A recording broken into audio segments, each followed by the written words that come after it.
Shedeur Sanders has no words after Jaguars make huge Travis Hunter announcement. Just days before Shedeur Sanders put pen to paper on his rookie contract with the Browns, his former Colorado teammate, Travis Hunter, had a message for him. Shedeur's got to go in there and work, earn his job, just like me, Hunter said. But he's also got to go in there and be the head of the offense.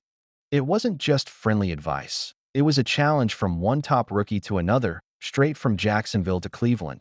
Just days before Shedeur Sanders put pen to paper on his rookie contract with the Browns, his former Colorado teammate, Travis Hunter, had a message for him. Shedeur's got to go in there and work, earn his job, just like me, Hunter said. But he's also got to go in there and be the head of the offense. It wasn't just friendly advice. It was a challenge from one top rookie to another, straight from Jacksonville to Cleveland. After minicamps wrapped, only two rookies hadn't signed their deals: Hunter and Bengals first-rounder Shamar Stewart. That changed quickly. According to ESPN's Adam Schefter, Hunter signed a massive 4-year, $46.65 million contract, with a staggering $30.5 million signing bonus. And here's the kicker. The entire bonus hit his account up front. Paid in full. Day one. That's a unicorn move in today's NFL. Hunter's agency, Young Money APA Sports, confirmed he's now the first non-quarterback not picked number 1 overall to get his entire signing bonus paid immediately. The Jaguars aren't just betting on a talent. They're investing in something historic. Jacksonville plans to use him on both sides of the ball, a full-time two-way player. It's been over 6 decades since anyone pulled that off. Chuck Bednarik, who lined up at center and linebacker for Philly from 1949 to 1962. Hunter's chasing that kind of legacy, and the Jags just gave him every reason to go all in. The Jaguars' DE addressed Travis Hunter's dual role. Ever since the Jaguars picked Travis Hunter second overall a couple of months back, everyone wants to know how they'll utilize his two-way game from Colorado. The rookie played both sides of the ball at Colorado, especially turning heads in the final season of his collegiate career. We're talking about 96 receptions for over 1,250 yards on the offensive side, including 36 tackles and 4 interceptions on the defensive side of the ball. How will his rookie season turn out in Jacksonville? Well, it's too early to predict, but safe to say that Hunter hardly rested in his final year at Colorado, and he's going to replicate it in the upcoming NFL season as well. The Jags defensive end, Arik Armstead, recently sat down with the First Things First podcast, where he talked about Hunter's two-way game. It does seem impossible until you're around Travis, Armstead said, addressing Hunter playing on both sides of the ball. I think one of the most impressive things about him is he's out there and doing it. But it's hot in Jacksonville. We sweatin', and this dude doesn't break a sweat. We look at him, he's smooth, he's very elastic, and everything comes very naturally to him.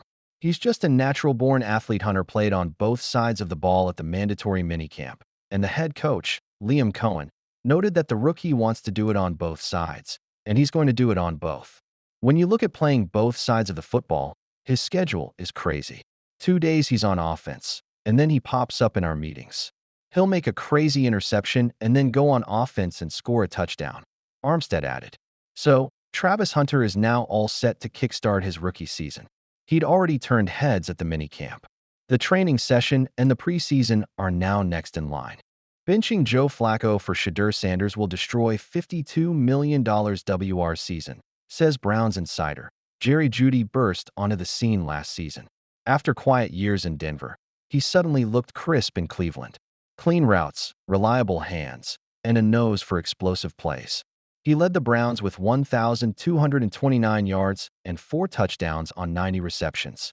It wasn't a fluke. Week after week, Jeudy flashed the talent scouts saw in Alabama. So what was the reason for the magic?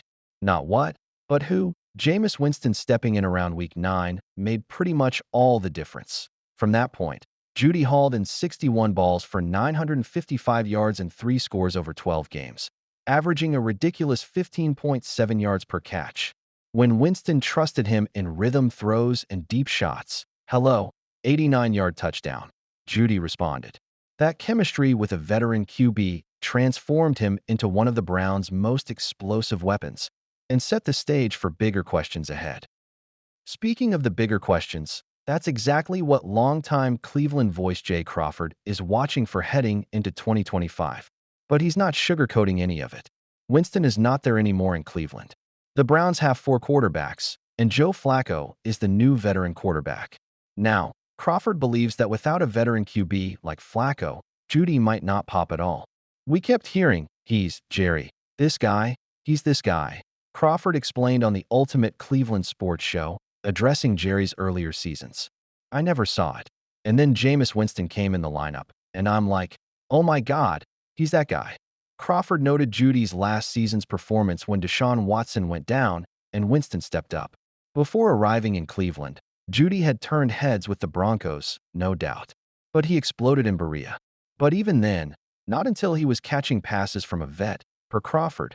When you have a quarterback that is a professional quarterback, and he knows what he's doing and he can spin it, those guys now can separate themselves from the others that play that position. And I think Jerry Jeudy did that last year, he added. Crawford used David Njoku's time with Flacco in the 2023 season to back up his statement. Njoku had a few underwhelming seasons with the Browns. But when Flacco arrived in 2023, he started 16 games and had 81 receptions for 882 yards. And now that Jeudy is entering the second season with the Browns, Crawford pointed out that he could thrive again if Flacco remains the starting quarterback. My prediction is, we're going to see 2 different Jerry Judys this year. We're going to see the one we saw last year with Jameis Winston when Joe Flacco is playing, Crawford added. So, we don't have guys right now that are going to. If I say who's the quarterback that's going to throw receivers open well, that's easy, Joe Flacco. So, if we get Joe Flacco, Jerry Jeudy, he's going to look really good this year. Plain and simple. But let's face it, Joe Flacco being the starting quarterback means only one thing. Benching Shedeur Sanders after all the hype. The Browns' QB dilemma, Joe Flacco or Shedeur Sanders. On paper, Joe Flacco seems like the starting quarterback. After all, he's the veteran, a Super Bowl champion, and has led Cleveland to the playoffs in the past. But that was, well, 2 years ago.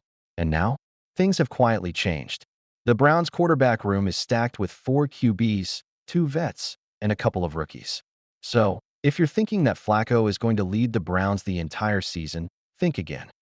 Enter Daniel Jeremiah, who made it pretty clear that Flacco is probably not the first-choice quarterback for the upcoming season. I think Flacco is just in case if they don't feel like they can be competent. I think the Week 1 starter is going to be one of the rookies, he said. Translation? Kevin Stefanski and company might ditch experience for young talent. That let's clarify one thing. At this point, Flacco seems to have the upper hand over Kenny Pickett, given that Pickett struggled a bit this offseason. That said, Shedeur Sanders and Dylan Gabriel are next in line. That's where the whole odds come into play. Shedeur leads with a plus 150 chance of starting under center, slightly more than Gabriel with plus 450 odds. But that's what leading the camp with 9 TDs gives you. Besides, the Browns are clearly aiming to develop their next franchise quarterback this season. So if, and likely when, Flacco isn't in the picture next year, all eyes will shift toward either Shedeur or Gabriel to take the reins. Next year, this time, they have to know what they have in those 2 rookies. They have to get one more of them. That's why you don't waste time, Daniel added. It's not, okay, let's let Flacco and these guys get comfortable. Then we can see who wins it between the 2, and we can insert them in Week 8 or Week 10. You have to evaluate these 2 kids right now. So before the next draft, you have some clarity of what you have on campus, he concluded. Understandably so. Given the Browns' rocky history at quarterback, it's important for them to know what kind of impact their rookie can make.